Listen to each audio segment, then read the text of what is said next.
Good morning student. आज हम पढ़ेंगे परीक्षा का एक बहुत ही महत्वपूर्ण भाग जो कि मोस्टली एग्जाम में क्वेश्चन आता है, महाकाव्य और खंड काव्य से जुड़ा हुआ है ना। इसकी पिछली कक्षा में हमने आपको बताया था कि जो महाकाव्य और खंड काव्य है वो क्या होता है।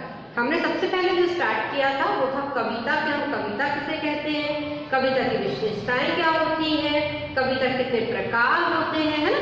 तो यहाँ पे हमने आपको बताया था कि कविता के जो शैली के आधार पर प्रकार होते हैं वो कितने होते हैं, 2 प्रकार के होते हैं ना।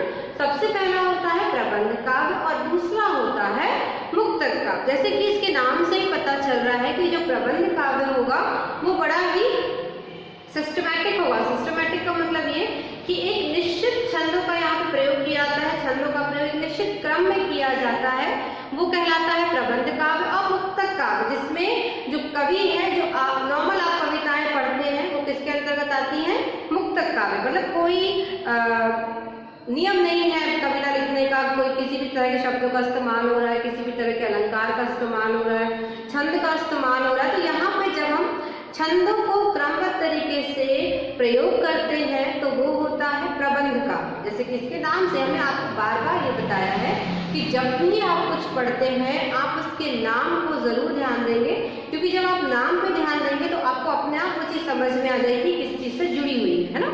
तो यहाँ पर प्रबंध काव्य क्या होगा, जिसमें छंदों को सही एक उचित क्रम में रखकर कविताएं लिखी जाती हैं, छंद में कभी भी क्रम को परिवर्तित नहीं किया जाता। ठीक इसी प्रकार हम मुक्तक काव्य की यदि हम बात करते हैं तो मुक्तक काव्य में छंदों का, अलंकारों का प्रयोग तो होता है, लेकिन कोई क्रम नहीं होता कि आपको कोई क्रम में ही लगाना है, इस छंद के बाद इस छंद का ही प्रयोग करना है।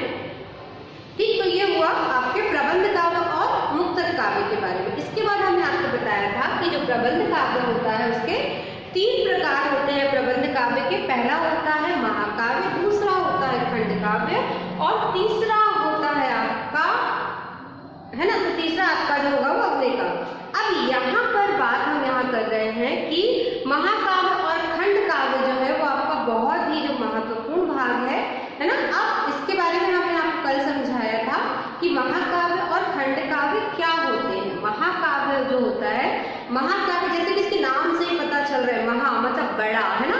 तो यहाँ पर जो महाकाव्य होगा वो उसका आकार जो होगा वो बड़ा होगा, उसमें बहुत सारे दोहे होंगे, बहुत सारे सर्ग होंगे, बहुत सारे खंड होंगे, है ना। और ये किसी एक व्यक्ति, एक महान व्यक्ति के संपूर्ण जीवन का इसमें वर्णन किया जाता है, उसके जन्म से लेकर मृत्यु तक, उसकी उपलब्धि तक सभी का जो वर्णन है वो कहाँ पे मिलता है, आपको महाकाव्य में मिलता है। ठीक इसी प्रकार यदि हम बात करें खंड काव्य की तो खंड काव्य भी अपने आप में एक पूर्ण काव्य है। ऐसा नहीं कि उसका नाम खंड है तो हम उसको बोले कि कोई छोटा सा काव्य है, वो भी अपने आप में पूर्ण होता है। लेकिन यहाँ पे जैसे महाकाव्य में क्या होता है, किसी व्यक्ति के संपूर्ण जीवन का जो यहाँ पे वर्णन होगा, जन्म से मृत्यु तक का।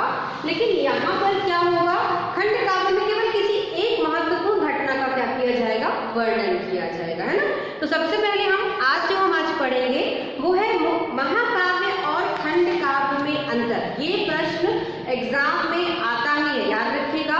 महाकाव्य और खंड काव्य से जुड़ा हुआ प्रश्न आपके एग्जाम में आना ही है, 3 से 5 नंबर का। इसलिए हम आपको बार बार बताते हैं, जब भी कोई क्वेश्चन हम आपको पढ़ाते हैं तो हम उसमें जरूर बताते हैं कि इंपॉर्टेंट है कि नहीं है, इसको आपको एग्जाम के लिए इसकी प्रिपरेशन करनी है कि नहीं करनी। क्योंकि हमारा जो सबका टारगेट है वो क्या है, अच्छे अंक लाना, है ना। अच्छे अंक लाना, पूरी पढ़ाई करना है, ऐसा पढ़ना जो परीक्षा में आ रहा है नहीं आ रहा है। तो इसलिए हम आपको बार बार ये चीजें बता देते हैं कि कौन सा प्रश्न आपको करना है जो परीक्षा में आएगा।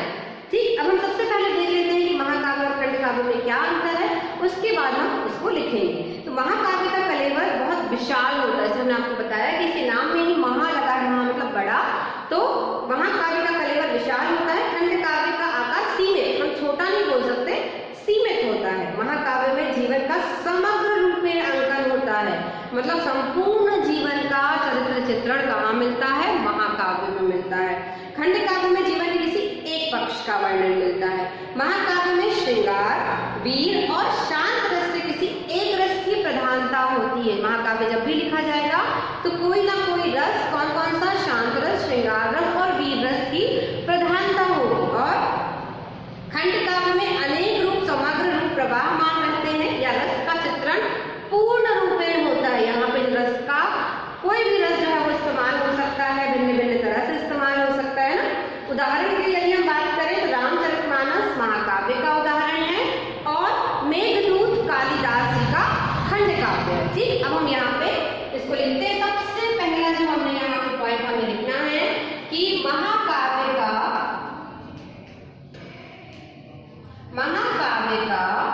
कलेवर या कलेवर मतलब क्या होता है? आकार। अब यहाँ पे आकार साइज का नहीं है कि हम बोले बहुत बड़ी किताब होगी, नहीं, यहाँ पे कितने दोहे उसमें समाहित हैं उसके आकार की बात की जा रही है ना। तो महाकाव्य का कलेवर विशाल होता है। विशाल मतलब क्या होगा? बड़ा होता है। महाकाव्य का कलेवर विशाल होता है, जबकि जो आपका खंड काव्य होगा उसका कलेवर क्या होता है? सीमित। तो हमने यहाँ लिख दिया खंड काव्य का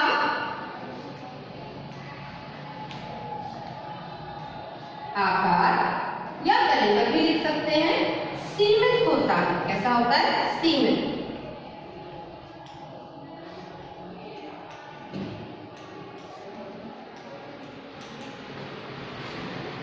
ठीक है, दूसरा आ जाएगा आपका, हमने आपको बताया महाकाव्य में श्रृंगार रस, वीर रस और शांत रस की प्रधानता होती है और खंड काव्य में समग्र रसों की प्रधानता होती है। तो हमने यहाँ लिखा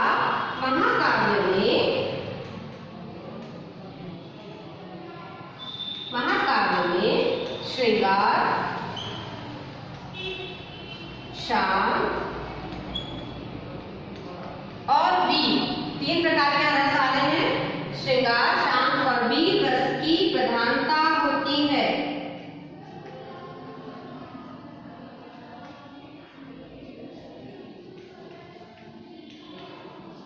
ठीक है, फिर यहां क्या हो जाएगा आपका? खंड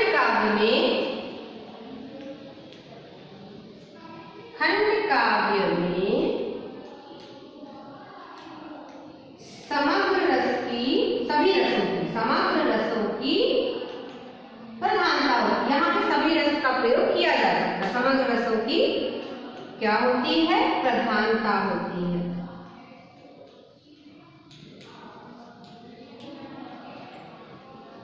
क्लियर है? क्या देखिए फिर से आप, महाकाव्य का कलेवर विशाल होता है, खंड काव्य का आकार सीमित होता है, महाकाव्य में श्रृंगार, शांत, वीर रस की प्रधानता होती है, खंड काव्य में समग्र रसों की प्रधानता होती है। तीसरा जो है अंतर हम यहाँ लिखेंगे। तीसरा अंतर क्या होगा आपका? महाकाव्य में जीवन के संपूर्ण जीवन का वर्णन। यहाँ पे हम लिखेंगे महाकाव्य में नायक के संपूर्ण जीवन का वर्णन होता है। संपूर्ण जीवन का वर्णन होता है।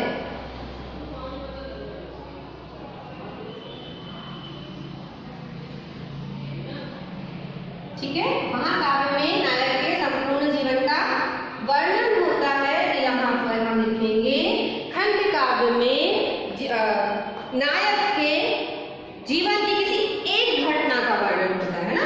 खंड काव्य में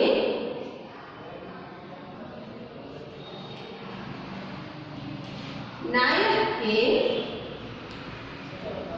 जीवन की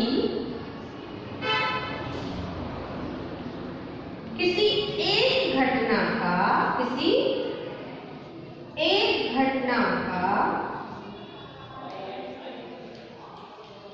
वर्णन होता है। ठीक है, क्लियर हो गया? तीसरी लाइन में हमने यहाँ पे लिख दी, क्या लिखा हमने? तो वहां काव्य में नायक के संपूर्ण जीवन का वर्णन होता है और खंड काव्य में नायक के जीवन की किसी एक घटना का वर्णन होता है। अब हम यहाँ पे उदाहरण की यदि हम बात करें तो रामचरितमानस, जिसको हम रामायण भी कहते हैं, रामचरितमानस किसने लिखी है? तुलसीदास जी ने। रामचरितमानस महाकाव्य का सुंदर उदाहरण है। रामचरितमानस महाकाव्य का सुंदर उदाहरण है। ठीक है। इसके बाद हमने क्या लिखा, इस खंड काव्य का ही बताना है, तो मेघदूत किसका है, ये मेघदूत जो नाम है किसने लिखा है, कालिदास ने। किसने लिखा है, कालिदास ने। तो मेघदूत खंड काव्य का सुंदर उदाहरण है। मेघदूत खंड काव्य का सुंदर उदाहरण है।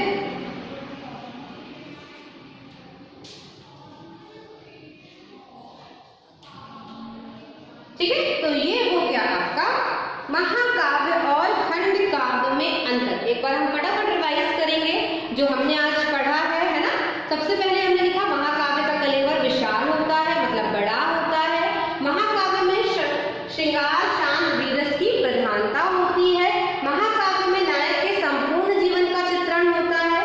रामचरितमानस जो है वो इसका सुंदर उदाहरण है। इसके बाद हमने खंड काव्य लिखा। खंड काव्य का आकार सीमित होता है। खंड काव्य में समग्र रसों की प्रधानता होती है।